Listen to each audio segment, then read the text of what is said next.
یہ قربانی حضرت ابراہیم کا طریقہ ہے. حضور نے اگرچہ نبی پاک کی اپنی سنت تھی، یہ بھی کہہ سکتے تھے سنتی و سنت ابیکم ابراہیم، میری سنت ہے اور تمہارے باپ ابراہیم کی سنت ہے. یہ نہیں فرمایا. جب صحابہ نے کہا قربانی کیا ہے، فرمایا سنت ابیکم ابراہیم، یہ تمہارے باپ ابراہیم کی سنت ہے. ہر صاحب نصاب پر قربانی واجب ہے. جو زکوٰۃ کا نصاب رکھتا ہو اس پر قربانی واجب ہے، یعنی ضروریات سے زیادہ اتنے پیسے، جتنے پیسوں سے زکوٰۃ فرض ہوتی ہے اتنے پیسے جس آدمی کے پاس قربانی سے پہلے آ جائیں اس آدمی پر قربانی کرنا واجب ہے. بکرا، چھترا، دمبا 1 سال کا یا دمبا 6 مہینے کا ہو پر اتنا بڑا محسوس ہوتا ہو کہ لگے کہ 1 سال کا ہے، اس کی قربانی ہو سکتی ہے. جانور میں کوئی عیب نہیں ہونا چاہیے، اتنا کمزور نہ ہو کہ ذبح جہاں اسے کرنا ہے وہاں وہ چل کے جا نہ سکے، اتنا کمزور جانور نہ ہو، اس کے اندر بظاہر کوئی اتنا بڑا نقص نہ پایا جاتا ہو، کانا نہ ہو، لنگڑا نہ ہو، کوئی اس کی ہاتھ نہ کٹے ہوئے ہوں، ایسا نقص جو واضح ہو. بکرا 1 سال کا، گائیں اور بھینس یہ 2 سال کی، اونٹ 5 سال کا. اب اس میں یہ ہے کہ ہمارے بہت سارے دوست چونکہ ہم دیہاتی لوگ ہیں تو پوچھتے ہیں کہ دوندا نہیں ہے تو چوگا نہیں ہے، تو یہ ہماری پنجابی کی اصطلاحات ہیں. پنجابی کی شریعت اسلامیہ نے سال بتائے ہیں، یہ تو ہم نے اپنی آسانی کے لیے یا دیہاتوں میں جو ماحول تھا اس طرح کا جانور لیں، خوبصورت جانور لیں. جو نصاب ہے وہ بھی میں نے آپ کو بتایا، لیکن ایک اور پہلو بھی ہے. نبی پاک صلی اللہ علیہ وسلم پہ زکوٰۃ کبھی فرض نہیں ہوئی، کبھی حضور پہ زکوٰۃ فرض نہیں ہوئی. نبی پاک صلی اللہ علیہ وسلم کے پاس اتنا سرمایہ کبھی اکٹھا ہوا ہی نہیں کہ زکوٰۃ فرض ہو. لیکن نبی پاک کے صحابہ فرماتے ہیں کہ مدینے کے 10 سالوں میں اللہ کے رسول نے ہر سال قربانی فرمائی ہے، ہر سال قربانی دی. اور جس سال حضور حج کرنے گئے اس سال اللہ کے نبی نے 63 اونٹ ذبح فرمائے. اور حضور صلی اللہ علیہ وسلم جب اونٹ ذبح کرنے لگتے نا تو صحابہ کہتے ہیں اونٹ خود دوڑ کے حضور کے سامنے آ کے لیٹ جاتا اور نبی پاک اسے ذبح کرتے اور فرماتے ہیں ایک دوسرے کو دھکے دیتے اونٹ کے، پہلے میں نے جانا ہے ذبح ہونے کے لیے، پہلے میں نے. انہیں پتا تھا کہ جو مصطفیٰ کے ہاتھوں ذبح ہوگا وہ تو دائمی زندگی پا جائے گا، یہاں بھی وہاں بھی زندہ. 63 اونٹ ذبح کیے. ایک اونٹ میں کتنی قربانیاں ہوتی ہیں؟ 7. اب 63 کو 7 سے ضرب دو گے تو کتنی بنے گی؟ اور پھر نبی پاک صلی اللہ علیہ وسلم نے 10 سال مدینہ منورہ میں قربانی دی ہر سال. اب وہ 63 اونٹ، ایک اونٹ میں 7 قربانیاں، ہر سال یہاں قربانی. اور مولا علی شیر خدا فرماتے ہیں نبی پاک 2 قربانیاں دیتے. میں نے کہا حضور 2 جانور ذبح کر رہے ہیں آپ، تو حضور نے فرمایا ایک میری طرف سے، ایک میری امت کی طرف سے، غریبوں کی طرف سے. اور حضرت علی کو حضور نے وصیت فرمائی تو 2 دیا کرے گا. یا رسول اللہ صلی اللہ علیہ وسلم میں غلام ہوں، خادم ہوں. حضور نے فرمایا علی ایک تو نے اپنی دینی ہے، ایک میری طرف سے دینی ہے. 2 قربانیاں. مولا علی نے بھی ساری زندگی 2 قربانیاں دی. حضرت علی بھی مال کے نصاب نہیں تھے، اپنا مکان ہی نہیں تھا، کوئی کاروبار نہیں تھا، کئی دن فاقے رہتے تھے، پر قربانیاں کتنی دیتے تھے؟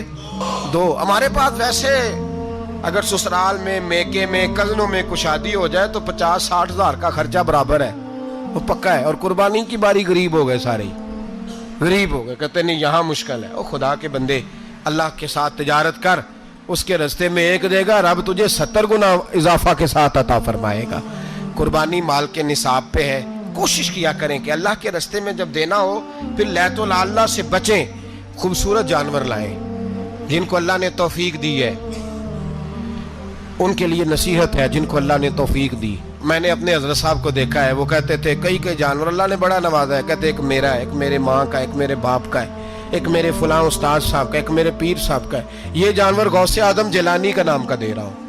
اور پھر ایک بڑا خوبصورت جانور بندہ ہوتا اور حضرت خود ان کو چارہ ڈال رہے ہوتے تو حضور یہ کیا ہے؟ فرمانے لگے یہ میں رسول اللہ کے نام پہ قربان کروں گا، یہ نبی پاک کے نام پر قربان کیا جائے گا. جن کو اللہ نے حیثیت دی ہے وہ کوشش کریں اپنے محبوب کی طرف سے بھی قربانی کریں، نبی پاک کے نام کی قربانی دے. خوبصورت سا جانور پیارا، پھر اس کی خدمت ہو، پھر اس کی قربانی دی جائے اور نبی پاک کے نام پر قربانی دی جائے. حضور نے خود وصیت فرمائی حضرت ابو بکر صدیق کو، قربانی بڑا حسین عمل ہے.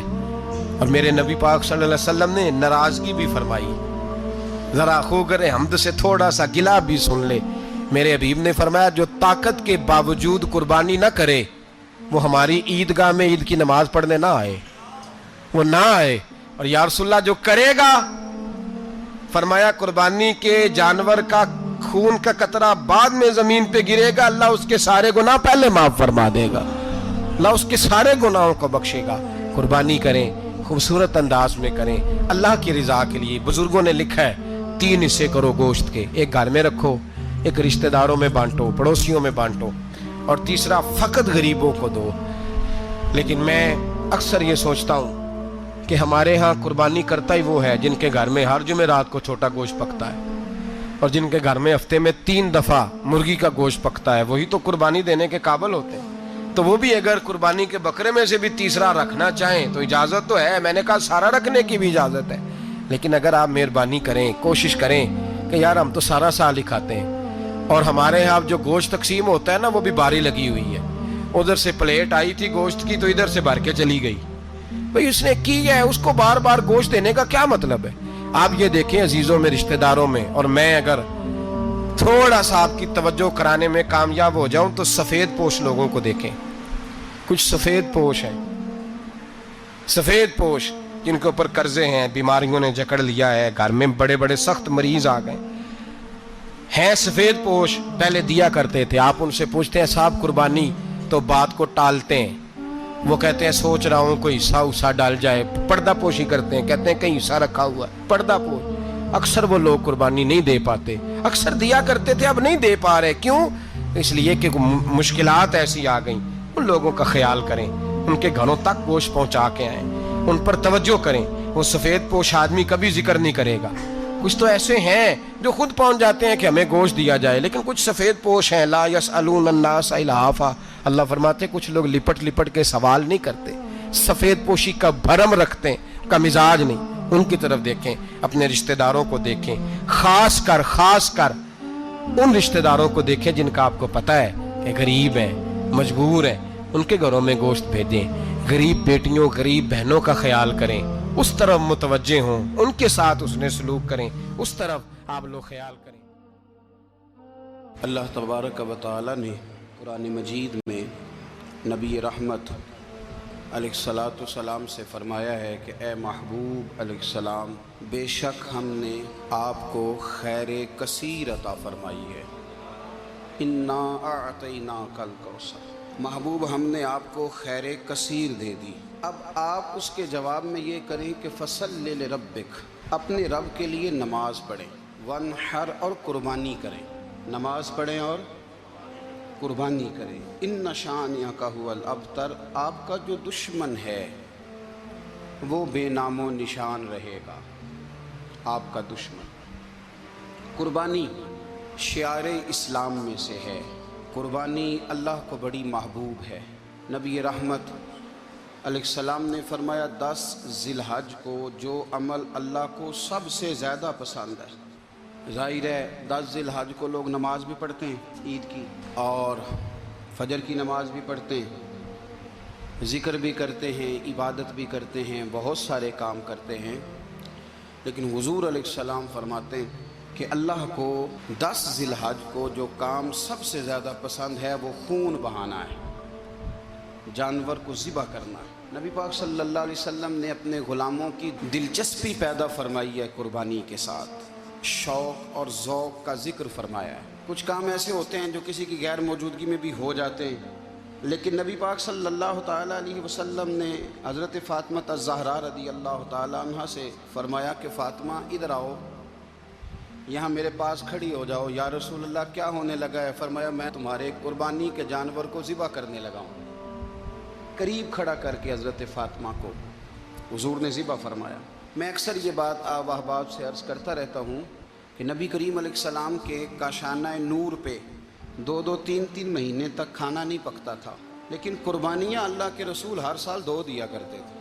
کھانا 2 مہینے نہیں پکا اور قربانیاں 2، اور 2 قربانیاں دے کے حضور فرماتے ایک میری طرف سے ہے، ایک میری امت کی طرف سے ہے. مولا کائنات شیر خدا حضرت علی المرتضیٰ رضی اللہ تعالیٰ عنہ، گھر میں فقر رہتا تھا